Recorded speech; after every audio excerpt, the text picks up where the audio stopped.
پنجاب اور خیبر پختونخوا میں انتخابات الیکشن کمیشن میں کچھ دیر بعد اہم اجلاس ہوگا۔ حساس اداروں اور سی ٹی ڈی کے نمائندے شرکت کریں گے۔ وزارت دفاع کے حکام بریفنگ دیں گے۔ پنجاب اسمبلی کے انتخابات الیکشن شیڈول کے باوجود ریٹرننگ افسران کی تقرری نہیں ہو سکی۔ الیکشن کمیشن کے پاس ڈی آر اوز اور آر اوز کی تقرری کا آج آخری دن۔ پنجاب اور خیبر پختونخوا میں الیکشن شہباز شریف نے امیدواروں سے درخواستیں مانگ لیں۔ امیدواروں کو اپنے حلقوں میں کاغذات نامزدگی جمع کرانے کی ہدایت۔ پارلیمانی بورڈ کو امیدواروں کے ناموں کو حتمی شکل دینے کا حکم۔ پاکستانی عوام اپنے سیاسی فیصلے خود کریں۔ پاکستان میں صرف جمہوریت اور آئینی نظام کی حمایت کرتے ہیں۔ پاکستان کو معاشی مسائل، عوام کو ریکارڈ مہنگائی کا سامنا ہے۔ ترجمان امریکی محکمہ خارجہ نیڈ پرائس کی پریس کانفرنس پاکستان اور بھارت کے درمیان ثالثی کی پیشکش کر دی۔ امید ہے جنرل ریٹائرڈ فیض کے خلاف کارروائی ہوگی۔ جنرل ریٹائرڈ فیض حمید غیر قانونی احکامات ماننے سے انکار کر سکتے تھے لیکن انہوں نے ایسا نہیں کیا۔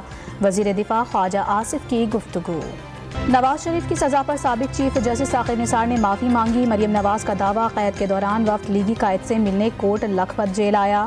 جسٹس کھوسہ کی مدت ملازمت میں توسیع مانگی گئی۔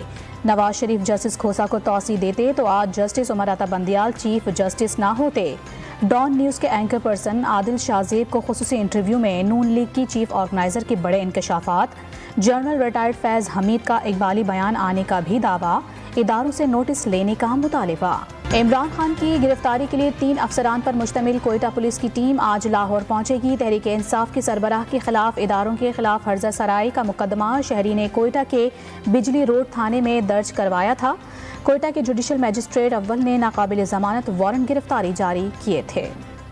پی ٹی آئی کارکن علی بلال کی ہلاکت کی تحقیقات کا آغاز۔ نگراں وزیر اعلیٰ کی ہدایت پر بنائی گئی کمیٹی نے کام شروع کر دیا۔